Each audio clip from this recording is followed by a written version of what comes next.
Maganda at mapagpalang araw, DJ Shan here! Huwag kalimutang mag-like, comment at mag-subscribe para sa araw-araw na Tagalog facts at mysteries na dagdag kaalaman. Tandaan, knowledge is power. Kilala o naaalala nyo ba si Michael Cataroha? Isang preso na tumakas sa maximum security compound ng Bilibid Prison? August 23, naging sikat nga si Michael dahil nang hindi pa nga siya nahuhuli. Napakalaking palaisipan sa mga otoridad kung paano siya nakatakas sa napakahigpit na seguridad sa Bilibid. Sa inisyal nga na investigasyon, akala ng mga pulis ay patay na si Michael dahil nakakita sila ng mga buto daw ng tao sa isang drainage o kanal. Pero kalaunan ay nalaman na buto pala ito ng isang hayop na maaring aso o manok. At mahigit 1 buwan ding pansamantalang nakalaya si Michael. Pero natuntun din naman siya ng mga pulis matapos nila makatanggap ng impormasyon na may nakakita sa kanya sa bahay ng kanyang kapatid sa Antipolo, Rizal. Matapos niya nga mahuli ay sinagot nga ni Michael ang malaking katanungan ng lahat kung paano siya nakatakas sa Bilibid. At simple lang ang kanyang naging sagot. Ani nga ni Michael, walang kahirap-hirap na sumakay siya sa ilalim na bahagi ng truck ng basura kung saan kasyang-kasya ang buong niyang katawan. 1 linggo lang nga daw niyang inaral ang kanyang pagtakas. At nang July 7, 2023 ay naglakas loob siya at nakuha niya nga ang tiyempo na hindi man lang siya nahagip ng mga CCTV sa Bilibid nang sumakay siya sa ilalim ng truck ng basura. Nang tanungin kung bakit siya tumakas, sinabi lang ni Michael na dahil wala siyang dalaw. Kaya naman nagpa siyang tumakas at siya na lang nga mismo ang dadalaw sa kanyang mga kaanak. Kung si Michael ay nakatakas ng 1 beses sa Bilibid, ang taong ating tatalakay ngayon ay tila kabaliktaran ni Michael. Pero mas malapit ang taong ito kay Michael dahil nagawa ng taong ito na tumakas sa preso ng hindi 1 kundi 5 beses. Oo, 5 beses siyang tumakas sa kulungan sa France. At mamamangha kayo kung paano niya nagawa ang mga nasabing 5 pagtakas. Ang pugante. Ang lalaking preso na ito ay kinilalang si Michel Vaujoux o tawagin na lang nating Mike na ipinanganak sa France ng taong 1951. Isang veteranong magnanakaw si Mike. Mayroon nga siyang 12 kasong krimen at sa kabuuan siya ay may hatol na 27 years na pagkakulong. Kabilang na din dito na makukulong siya ng 17 years sa isang maximum security prison. Pero mas kilala si Mike sa kanyang talent o abilidad sa pagtakas sa kulungan. Kung si Michael Cataroha ay 1 beses lang tumakas, si Mike ay 5 beses pumuga sa preso. At ang bawat pagtakas niya ay paiba-iba ang estilo at pahirap ng pahirap. Siguradong mamamangha kayo kapag nalaman nyo ang mga ito. Dumating nga sa punto na idineklara na si Mike sa bansang France na public enemy number 1 dahil sa mga pagtakas niya at mga krimen na nagawa. Si Mike ay isang anak ng government worker. 4 na taong gulang pa lang siya ay iniwan na siya sa kanyang tiyahin ng kanyang mga magulang. Pero pagdating ng 8 years old, namatay ang tiyahin ni Mike dahil sa cancer kaya naman bumalik siya sa poder ng kanyang mga magulang. Sa kasamang palad, palainom ang kanyang ama at bayolente. Taong 1969 nang 18 years old na si Mike, siya ay nagtrabaho sa isang factory. Isang araw, hiniram umano ni Mike ang isang kotse ng kanyang kapitbahay. Pero hindi daw alam ng kapitbahay ni Mike na hiniram niya ang kotse at kinasuhan niya si Mike ng carnapping. Napag-alaman na kinukuha pala talaga ni Mike ang kotse sa kanyang kapitbahay sa tuwing siya ay may lakad sa gabi. Pero hindi nga alam ito ng may-ari at hindi nga sila magkakilala. Galing daw si Mike sa inuman kaya nakalimutan niyang ibalik o ipark ang kotse sa kanyang kapitbahay at naipark niya ito sa harap ng kanyang bahay. Nireport ng kanyang kapitbahay na nawawala ang kanyang kotse at nakita nga ng mga pulis na ang kotse ay nasa bahay ni Mike at dito na nga hinuli ng mga pulis si Mike. Ang mga pagtakas. December 1972 nakalaya si Mike at nagtrabaho sa isang gasolinahan. Pero isang araw siya ay nahuli ng nagmamaneho ng walang lisensya. Nasiraan kasi siya ng kotse sa gitna ng kalye kaya may mga pulis na dumating at hinanapan nga siya ng kanyang lisensya. Kaso imbis na kausapin na maayos ang mga pulis, tumakbo siya papalayo at nakipaghabulan sa mga otoridad. At para nga makatakas, nagnakaw ulit ng kotse si Mike Pero sobrang malas ata talaga niya dahil nasiraan na naman ito at naabutan na nga siya ng mga pulis. Kaya naman nakulong ulit si Mike sa pangalawang pagkakataon. Dito na nag-umpisa ang pagiging notorious si Mike sa pagtakas sa mga preso. Wala pang isang taon ay nagawang tumakas ni Mike sa pamamagitan ng pagsakay sa isang delivery truck. At nakatakas nga si Mike sa kauna-unahang pagkakataon.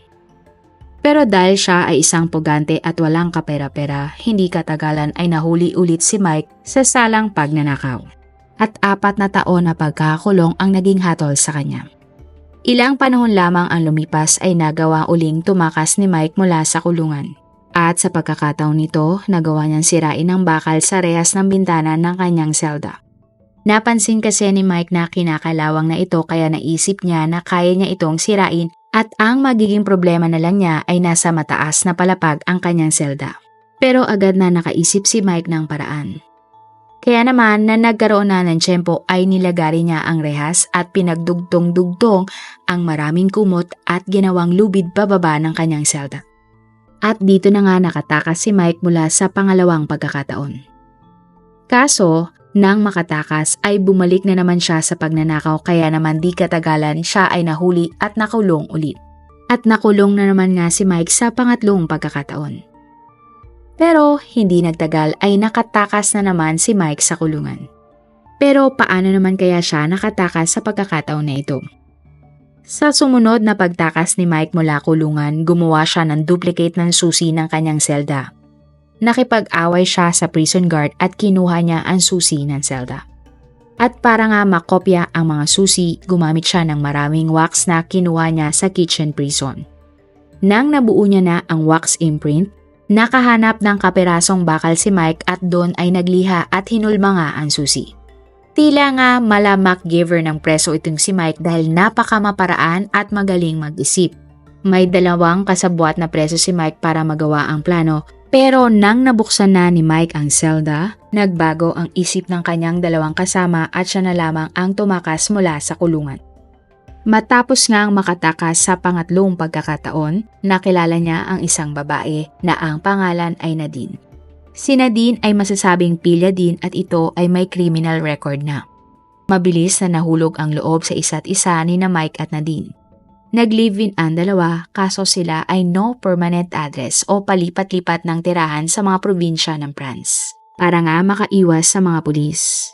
Pero kalaunan ay nagkaroon ng problema ang 2 dahil kailangan na nila ng pera. Maggastos ang paglipat-lipat at magtago sa batas. Kaya si Mike na isang kriminal at pugante na ang tanging alam lang para kumita ng pera ay nagnakaw at nang hold up ulit. Kaya naman nahuli na naman ulit si Mike ng mga pulis at sa pang-4 na pagkakataon, siya ay umuling nakulong. Bagamat nasa rehas ulit, naging masaya naman si Mike dahil ikinasal sila sa kulungan ni Nadine. Bawal ang bisita sa kulungan at ito nga lang ang araw na sila ay magkakasamang muli. Taong 1979 makalipas ang ilang taon sa loob ng kulungan, dumating sa punto na hindi na makatiis pa si Mike na hindi makasama ang kanyang asawang si Nadine. Kaya naman nagplano ulit siya ng pagtakas. Kumuha si Mike ng isang sabon at hinulma ito ng parang maliit na baril. Pagkatapos ay pinunturahan niya ito ng kulay itim gamit ang isang shoe shine.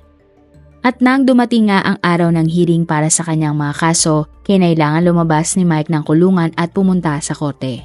At sa kaligitnaan nga ng paglilitis, nilabas ni Mike ang sabon na hulmang baril at hinostage ang judge. Mukhang bentang-benta ang ginawa ni Mike na peking baril dahil paniwalang-paniwala ang mga tao, kabilang na ang mga pulis na totoong baril ang hawak ni Mike. At matagumpay nga na nakatakas si Mike at nakasama niya uli agad si Nadine. Lumipas pa ang 2 taon at patuloy ang pagtatago ng 2. Kaso nagkaroon sila ulit ng problema sa pera. Nabuntis si Nadine at kailangan ni Mike na kumita ng mas malaking pera para mapalaki nila ang kanilang anak ng maayos. At isang araw nga, ninakawan ni Mike ang isang malaking bangko. Maraming tao at maraming bantay ang nasabing bangko. At nang nagdeklara na ng hold up si Mike, nabaril niya ang isang pulis na rumusponde sa crime scene. Kaya nahuli ulit si Mike ng mga otoridad. Taong 1981 sa pang-5 pagkakataon ay nasa kulungan ulit si Mike. At dahil sa huling krimen na kanyang nagawa, siya ay nahatulan na makulong na mahigit 17 years sa kulungan.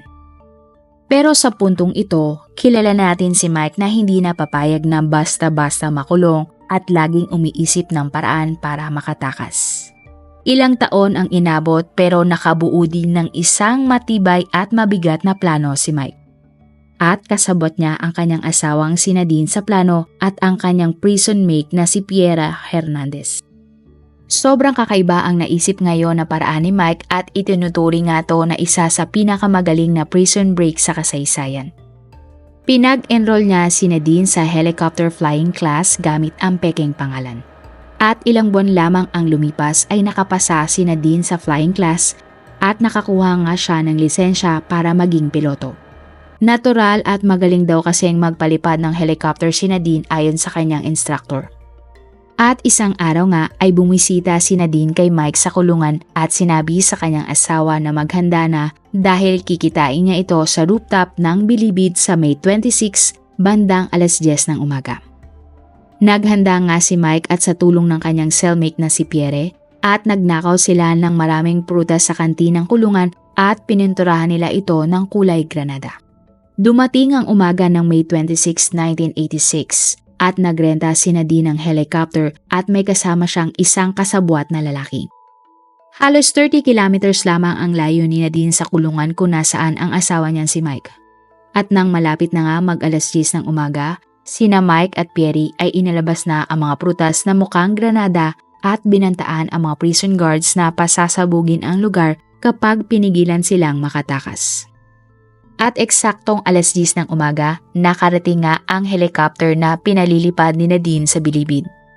Paikot-ikot lamang ang helicopter sa ere sa taas ng rooftop ng Bilibid Prison, habang hinihintay sina Mike at ang kanyang cellmate na si Pierre. Pag-akyat ni Mike at ng kanyang kasama sa rooftop, naglabas ng lubid ang lalaking kasama ni Nadine sa helicopter para makasakay nga si Mike. Habang umaakyat pa sakay ng helicopter si Mike ay nagsasaya at chinicheer siya ng mga kapwa niya preso.